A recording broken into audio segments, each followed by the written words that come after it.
Hey guys, welcome to our YouTube channel. In today's iOS tutorial, we are gonna see what is static properties and method in Swift. So let's get started. First, let's see if you Google it, what you are going to get. So just try to search static properties in iOS, and what you will get is Swift lets you create a Properties and methods that belong to a type rather than to instances of a type. This is helpful for organizing your data meaningfully by strong shared data, blah, blah, blah. Are you getting this? If yes, then you can skip the video right away because we are going to cover this topic only in the later part. So let's get started with the video. So what basically the static properties means property or a method of a structure which you can use without declaring the object of it. Suppose you have the object, you have a structure employee, and uh, we have a property employer name. Employer name is the employer of that employee. So we have created a property employer name in the structure employee.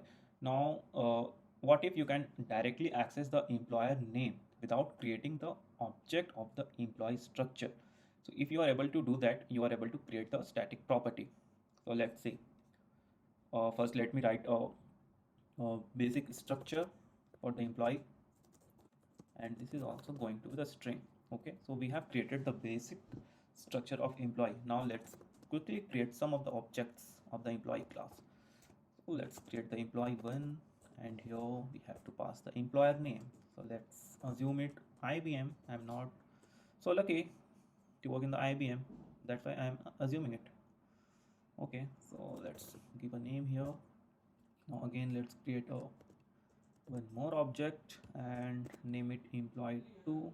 The company is gonna be the same obviously, and here let's give the Rohan, and again let's create the another object of the employee class. Now if you can see this, we have created the three objects of the employee class: Mohit, Rohan, Aman, and obviously all are working in the same company, so employer it's gonna be IBM.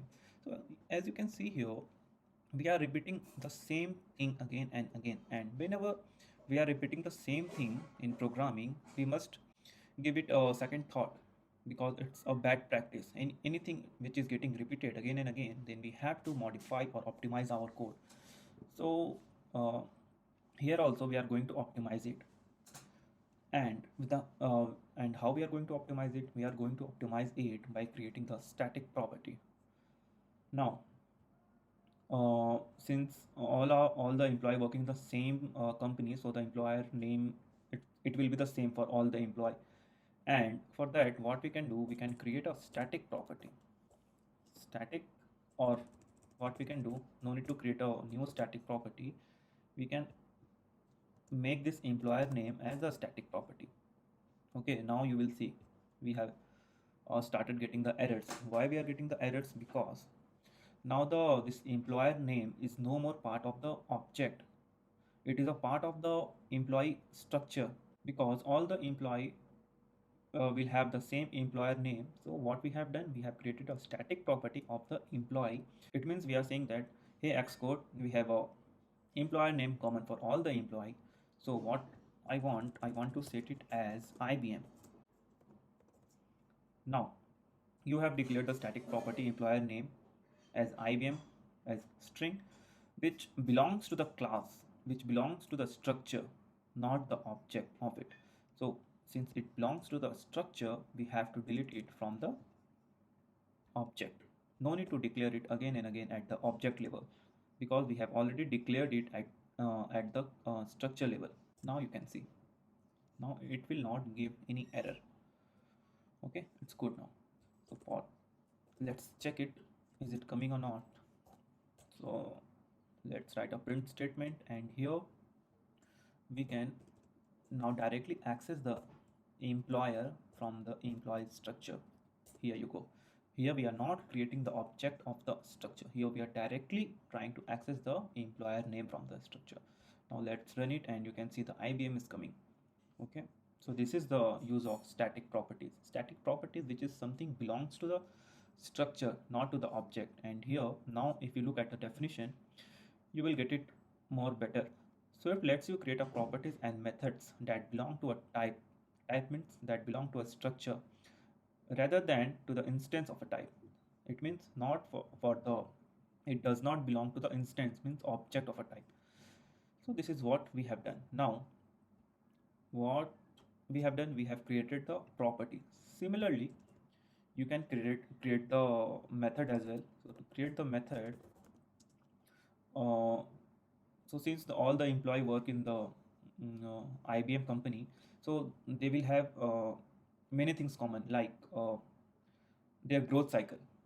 Okay, so let's create a method, and what that method will do, it will create the month cycle of the IBM employee. Okay, give some nice name here to the method, get promotion cycle.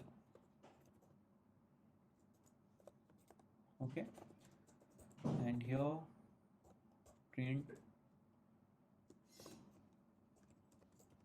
all will be getting promoted at or in the month of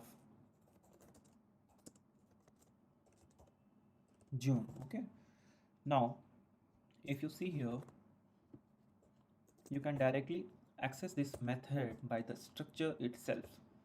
Okay, just run it and you will see the data here.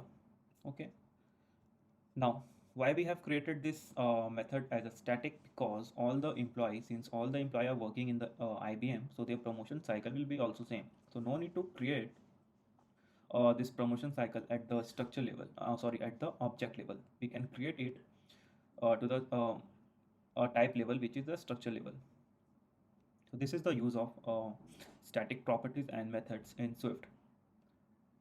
Now I hope I'm able to make you understand the concept. If yes, then please let me know in the comment section. Please like the video and subscribe the channel. Thank you. Thanks for watching. Bye bye.